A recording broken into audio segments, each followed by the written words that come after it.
पकड़ो पकड़ो पकड़ो, अरे लेने जाने ना पावे, ले जाने ना पावे, पकड़ो पकड़ो, छुड़ा लो छुड़ा लो, जानकी जी को ना ले जाने पावे। तो राम जी का किए, परशुराम जी को बुलवा लिए। और परशुराम जी साधारण थोड़ी, जहां परशुराम जी परसा लेकर के बाकी गेट बंद, जिस गेट से प्रवेश, भारी शरीर, साब राजा जैसे ही परशुराम जी प्रवेश भय, भारी भभूति लगाए हुए, बड़ी बड़ी जटाएं शीश पर, वही परशुराम जी जिन्होंने 21 बार पृथ्वी से, जो अधर्मात्मा राजा थे उनको विहीन करके पृथ्वी को दान दे दिया था भूदेवों को। उस जमाने में सबसे ज्यादा व्यक्ति अगर किसी को डरता था तो परशुराम जी को। और जो चिल्ला रहे थे पकड़ो पकड़ो, मारो मारो, जहां दरवाजे पे नजर पड़ी, ए दादा परशुराम, तो जो आगे वाले थे जैसे ही देखा दादा परशुराम, सब चुप हो गए। अब भागते तो बनता नहीं क्योंकि दरवाजा एक ही, साफ खड़े हो गए। अब पीछे वाला कह रहा है पकड़ो, तो पीछे वाले को क्या पता कि कोई और आ गया, तो पीछे चिल्ला, खड़े क्या हो, अब चिल्लाओ पकड़ो।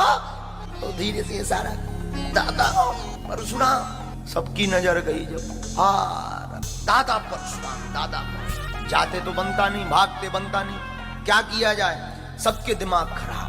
और परशुराम जी जिसकी तरफ भर नजर देख दें कि ये तो देखा हुआ लग रहा, उसे लगे कि हमारी आयु के दिन पूरे हो गए। नजदीक जाने की हिम्मत ही नहीं पड़ी।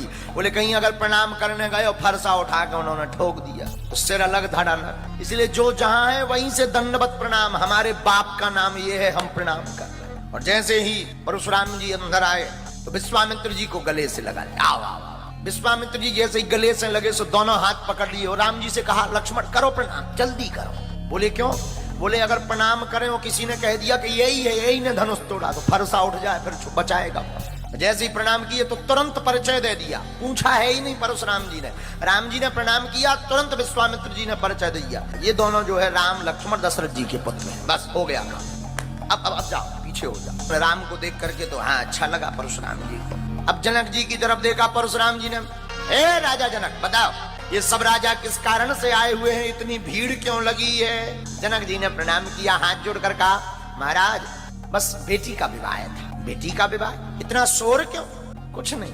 लेकिन तब तक कुछ जनक जी कह पाते, तब तक परशुराम जी की दृष्टि गई कहाँ? भूमि पर धनुष को देखा, दोनों खंड डले हुए थे, धनुष को टूटा हुआ देख करके उड़ाया। अब जनक जी नाम तो ले नहीं सका, अगर नाम ले कि इन्होंने तोड़ा तो अभी बिटिया की शादी की बरमाला डरी। भैया इतने डर गए कि उत्तर आ ही नहीं रहा मुख। और परशुराम जी लाल परसा ले, सावधान, किसने धनुष तोड़ा उसको बाहर करो, अगर तुमने बाहर नहीं किया तो सब राजाओं को मार दिया जाएगा, एक राजा नहीं बचेगा। अब राजा सब और डराने लगे, कंपन वाइब्रेशन शुरू होगा बॉडी में, सब राजन को बोले ले हो जैसे तैसे। अब बचे सोचे भाई साहब आ गए।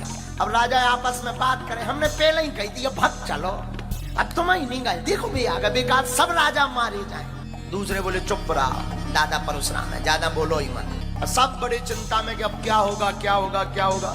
जानकी जी डरी हुई तो राम जी ने सोचा सब डर गए हैं, जरा मलहम लगा दी जाए। तो हाथ जोड़ करके राम जी बोले इस धनुष को तोड़ने वाला आपका ही कोई दास होगा।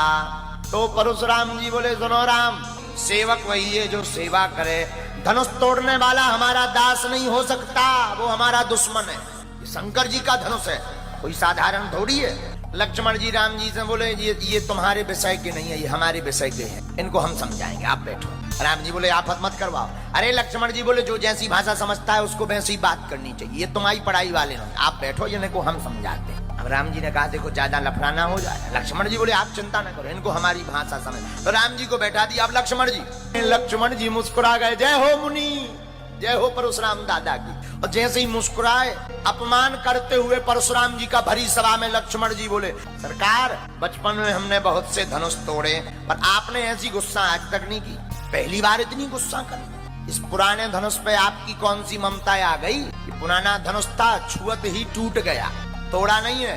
लक्ष्मण जी की बातें सुनकर परशुराम जी का पारा और गर्म हो गया।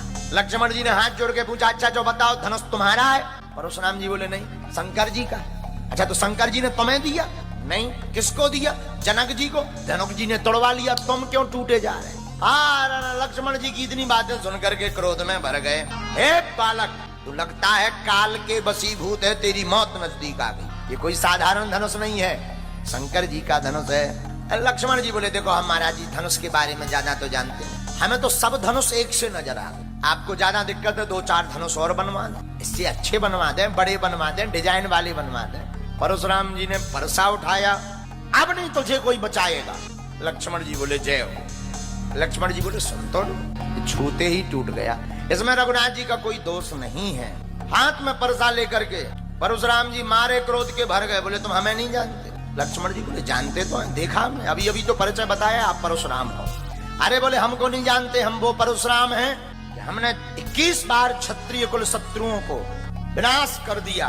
विश्व भर में विख्यात सहस्त्रबाहु की भुजाओं को काटने वाला हमारा परसा है, तो हमको जानते नहीं, हम काट देंगे। महाराज जी आप ये जो परसा दिखा रहे हैं ना, इससे हमारा कुछ नहीं बिगड़ना है। आप बातें तो इतनी लंबी लंबी कर रहे कि भूख से पहाड़ उड़ाना चाह रहे।